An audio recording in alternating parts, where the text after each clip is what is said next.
As the wheel turns, so do the days of our rides. Yes, it's basically a soap opera like any industry. There's a lot of hearsay, there's a lot of facts. This is my opinion piece of the latest articles that have hit ground and trying to navigate it and see what's going to affect either our community in the cycling community world as well as our bike shops as well. But if you haven't seen it yet, you probably will here soon. And that is basically the U.S. Customs is basically stopped shipments coming into the United States from Giant Group, which is based in Taiwan. And what that means is they're basically alleging or allegations of inhumane labor rights problems with Giant. And that being said, that's a big kind of like bomb that went off in a sense, because there's a lot to unpack on that. I'm not an expert on customs. I'm not an expert on how some of these big companies run their businesses. And watching a few videos, which I have listed in the description below from a couple other social media influencers, as well as watching some media pieces of this, it's concerning, not shocking to some level. And is this the right time to address these issues? And why haven't we addressed these issues before?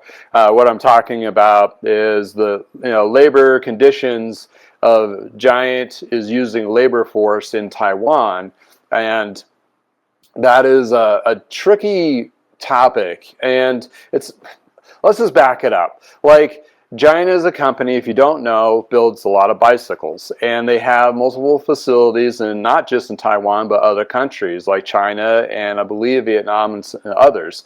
Well, they've been around for a long time, and they make their own brand, which is Giant Bicycle, which is you've seen over the decades in the United States as well as globally. And they may have a couple other house brands like Live, which is their primary female line, gender line, as well as others. They're so big, they actually make bikes for other companies as well as OEM. This has been going on for decades, and they've once or twice have built truck bikes, specialized bikes, and various other brands. And I'm not sure what the standing is today, currently, of what they're actually building for other companies, just frames or what have you, or assembly or what may. But they have some labor concerns. Well, this is, I mean, as a United States consumers, we like to buy stuff, and we like to buy a lot of stuff, and we like to buy it cheap. Like, cheap because we're a consuming society, so we just buy a whole bunch of stuff. When you look at a particular situation where we've always wanted stuff, we've built stuff for ourselves, but we need cheaper stuff, so we need to go over to different countries to build us more cheaper stuff. Well, how are they building it is a question. Quality is another. Safety is a thing. The materials that they're using, where are they coming from? There's a huge rabbit hole here. And it comes down to also people putting this stuff together for us for riding bikes and so forth. And bikes are complicated. They are not very simple because you got the frame and fork, which the manufacturer designs and puts all their heart and soul into. And then they buy all the componentry from like shifters, derailleurs, brakes, and wheels. And those are from different companies as well. So it's a collage of a global effort putting a bicycle together for the most part. It's not just coming out of one specific solitary factory. So adding to the layer of complicity, you're looking at different labor forces for all those particular ones.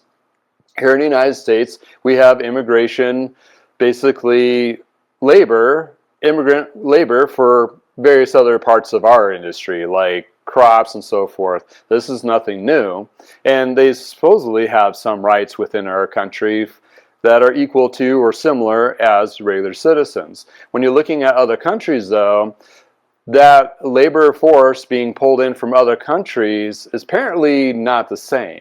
And there's a couple reports of released, and you'll see that in the bicycle retailer industry news, where this report has actually nudged the United States to really kind of take action. It's unfortunate. If you really go down that rabbit hole and look at the people that are putting the bikes together for us, a lot of them, like 270,000 of these employees, are not from Taiwan, they're from other countries, and they were brokered, basically pimped out to companies like Giant and Merida and so forth to work for them. They're kind of like, headhunters, but not in a good way. And they are paying these headhunters a whole bunch of money to work at these other companies. So there's huge kind of, unfortunately, unhumane conditions being developed for this labor force to build bikes for these particular brands. So the big brands are like, well, these are companies that are actually providing labor forces, not us. Kind of umbrella as they're trying to, I guess, maybe trying to. And again, this is my opinion piece. I'm not an expert at this. This is what I'm reading, and this is what's kind of affecting me personally, because the stuff that I work on comes from a lot of these countries and have been over decades. And, these people they have families that put these bikes together and so forth, and they're supporting their families just like us here in the United States. And it's just kind of, it's nuts to think how deep the layers of this is. The United States Customs decides to shut that off. Well, about a day later, Giant responds that there has been no facilities looked into. They've signed this agreement a few months back, or maybe a year back, that we're going to, more labor rights and that kind of thing, being more ethical and all those things, the warm and fuzzy things that everybody wants to feel about when they're buying all their products, right? Slave labor, sweatshops, and all that, it's always a bad stigma on any company. Well, unfortunately, Giant is the big crosshairs of this particular custom detaining problem labor allegations. So are they the first ones? And probably not going to be the last. And this really puts it in the front spotlight and on top of compounding issues. And let's just take a look at that real quick. So when you look at, I just looked up a Giant under the search through Bicycle Retailer, and this is the latest one here. Giant says no on shipments currently being held by the CBP. Either they don't have stuff in the works or they haven't completely shut everything off. But you can go into Bicycle Retailer. There's a link below in this description to read on these articles. And that was their basic response from this U.S. custom detained bikes made from Giant.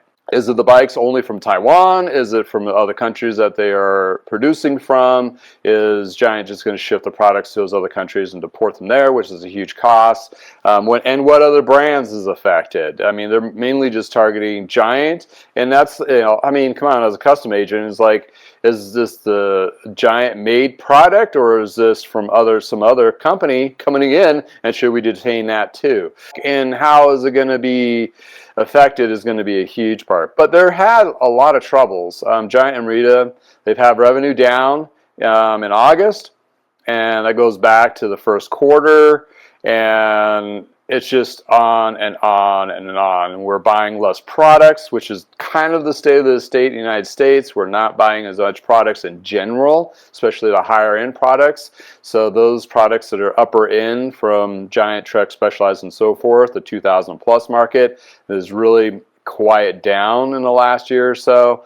And then, we have a lot of these issues. And this is like a steamroll effect from the last 2 years, 3 years, compounded on a whole bunch of other huge things. And I'm trying not to be political about this whatsoever, but what we're looking at is it's going to affect bike shops. How's it going to affect bike shops? If you're a Giant dealer and you're getting tires and tubes and seats and bikes and all that from that manufacturer, you're going to have a disruption, possibly, if not for sure, and getting that product in is really going to kind of hurt your business. You're going to have to look for other vendors. Thank you for watching the latest installment of the top news of As the Wheel Turns, So Do Days of Our Rides opinion piece.